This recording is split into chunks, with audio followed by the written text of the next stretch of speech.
Avanzamos. A propósito del día importante que se está viviendo en materia electoral acá en Ecuador con la inscripción de los 8 binomios para las elecciones anticipadas, a continuación vamos a establecer un diálogo con el ex vicepresidente del Ecuador, Alberto Dajid, para abordar qué tipo de gobierno es el que requiere el Ecuador y en qué medida estará representado en cualquiera de los candidatos que llegue a Carondelet.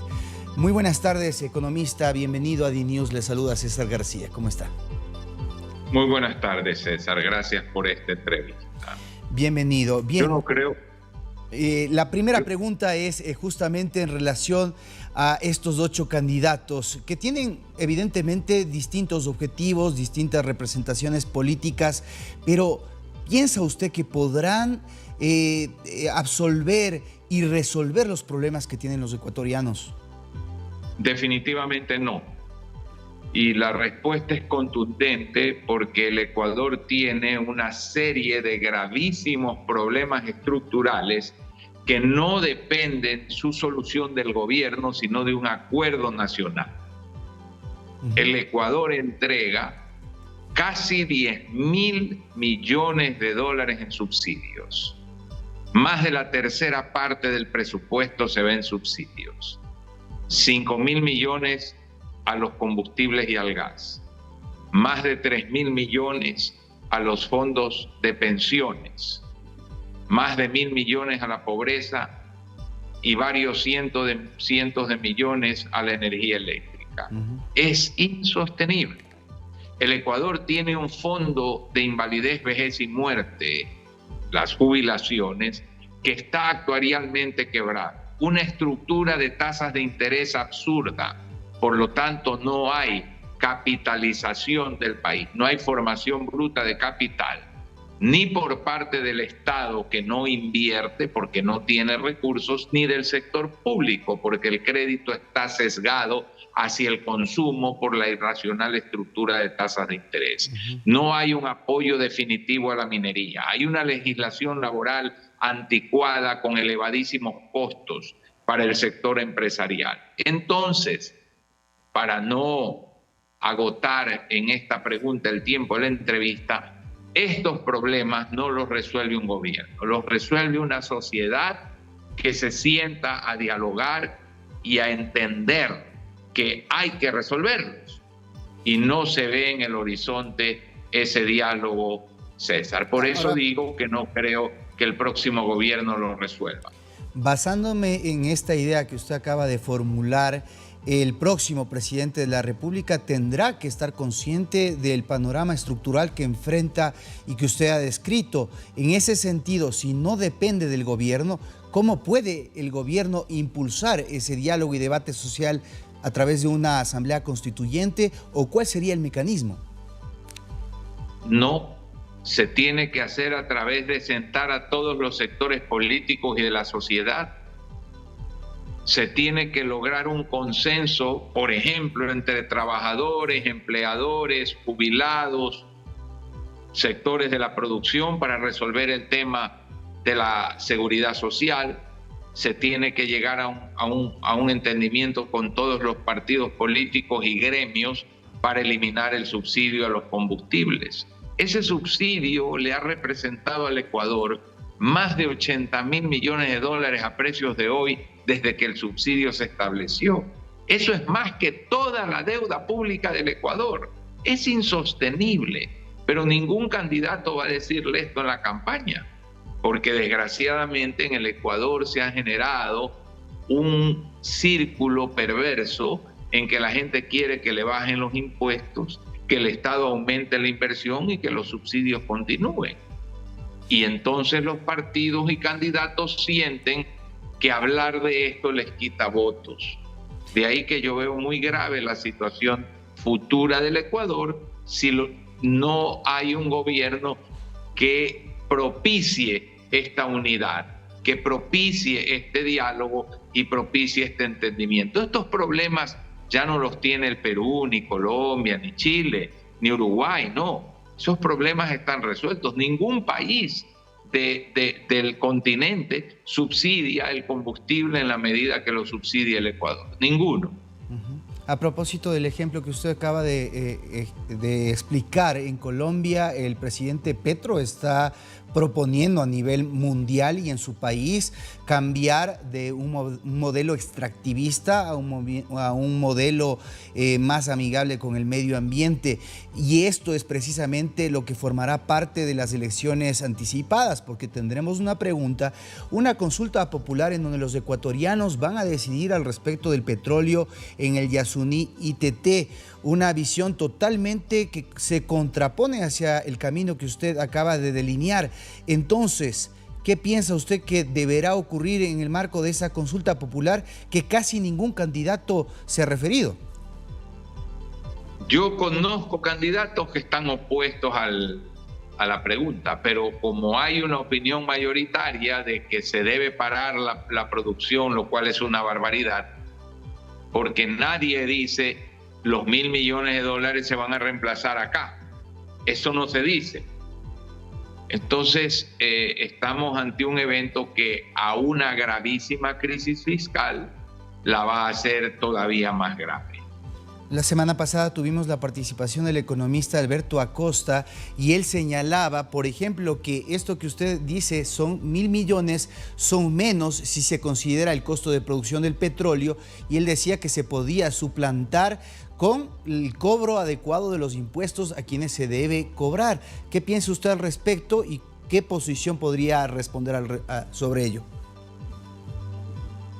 ¿Por qué nadie ha hecho ese supuesto cobro adecuado? Quiero que usted sepa que el IVA en el Ecuador, para el porcentaje de 12%, es el que más rinde en Latinoamérica, es decir, está cobrado muy efectivamente.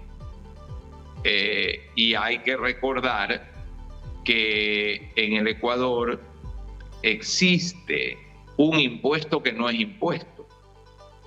Es impuesto para los empresarios, pero no es impuesto para el gobierno, que es la distribución de 15% de las utilidades a los trabajadores. Entonces, cuidado, creamos que la vaca lechera puede dar más allá de lo que puede dar. La explotación del Yasuní, si bien es cierto, no deja $1.000 millones fiscalmente, sí genera $1.000 millones de exportaciones. Y por lo tanto hay que diferenciar el impacto fiscal, que de todas maneras es negativo e importante, del impacto en la balanza de pagos, es decir, en la disponibilidad de divisas para importar, para comprar medicinas, para comprar alimentos, para comprar materias primas, equipos de capital y bienes de consumo. Bien, ex vicepresidente, hablando de la coyuntura, lo que sienten los ecuatorianos en el día a día, el tema de la inseguridad es un tema transversal que afecta a todos, a ricos, a pobres, a quien sea que va a cualquier lugar y se siente amenazado por lo que estamos viviendo en el país. ¿Piensa que la atención a esa problemática será el asunto primordial que se pueda atender en este año y medio de presidencia que va a tener el gobierno para complementar este vacío que se ha dejado luego de la declaración de la muerte cruzada? ¿Y en qué medida eso será una catapulta para que quien lo haga bien pueda impulsarse para las próximas presidenciales del 2025? No hay duda que resolver el tema de seguridad es prioritario. Resolver el tema de seguridad le daría a cualquier presidente que, saliendo electo, lo pueda resolver o aliviar significativamente o mejorarlo significativamente, una gran plataforma para el 2025. ¿Usted piensa que estamos nuevamente ante un escenario polarizado electoralmente o existen matices representados a través de los 8 rostros que el día de hoy se han inscrito? Hay matices, pero lastimosamente la segunda vuelta será correísmo, anticorreísmo. Y eso no es saludable, porque las campañas no deben ser a favor o en contra de algo, sino por unas tesis para resolver los problemas del país que no deberían tener bandería política. Además del tema que usted acaba de mencionar de la estructura económica que tiene actualmente el Ecuador, hay otros temas que también le afectan a los ecuatorianos. El tema de la salud, el tema de la generación de empleo. ¿En qué medida se puede atender ese tipo de problemáticas sin esto que usted menciona, un problema estructural, un problema de fondo de cómo se maneja la economía en el país? Usted no puede dar salud, educación y carreteras si está regalando 10.000 millones de dólares en subsidios. Yo me río cuando la gente dice, miren, no se ejecuta el presupuesto. Ahí hay partidas y no se hacen las obras. ¿Cómo la gente no entiende que una cosa es tener una partida y otra cosa es tener el dinero en caja, que no hay? No hay dinero en la caja. Este año el presupuesto del Estado hasta el mes de mayo ha generado atrasos por más de 1.000 millones de dólares. ¿Qué quiere decir? Que lo que se ha ejecutado, lo que se ha devengado frente a lo que se ha pagado, muestra una diferencia de más de 1.000 millones de dólares. Si ese es el déficit de caja, ¿cómo se pretende que haya más ejecución? No puede haber más ejecución porque no hay recursos. Y no hay recursos porque se regala en subsidios el dinero. Entonces, a veces en el Ecuador, o no a veces, permanentemente repito, que el principal problema del Ecuador es que el Ecuador no entiende sus problemas. Pero vimos cómo esta medida o visión que se trató de implementar, por ejemplo, en el gobierno del expresidente Lenín Moreno, conllevó a un caos social. ¿Qué se puede hacer en ese sentido ante una posición radical de una parte del país que se opone abiertamente a los subsidios, a la eliminación de los subsidios? Ahí está la prueba de que el principal problema del Ecuador es que el Ecuador no entiende sus problemas. Quienes se opusieron dicen que son los más pobres y que ese subsidio se debe mantener, porque eso los beneficia. Si ese subsidio los beneficia y ha representado más de 80.000 millones de dólares desde los años 70, ¿por qué siguen siendo pobres? Bien, muchas gracias por esta apreciación muy interesante que complementa distintas visiones que estamos presentando aquí en DNews al respecto del futuro, hacia dónde se debe encaminar el Ecuador. El día de hoy culminó el proceso de inscripción y veremos si finalmente alguno de los candidatos logra un consenso y se sientan a dialogar con los distintos sectores sobre estos temas que sin duda son trascendentales. Muy gentil, gracias por este tiempo con DNews Economista. Gracias a usted. Muy buenas tardes.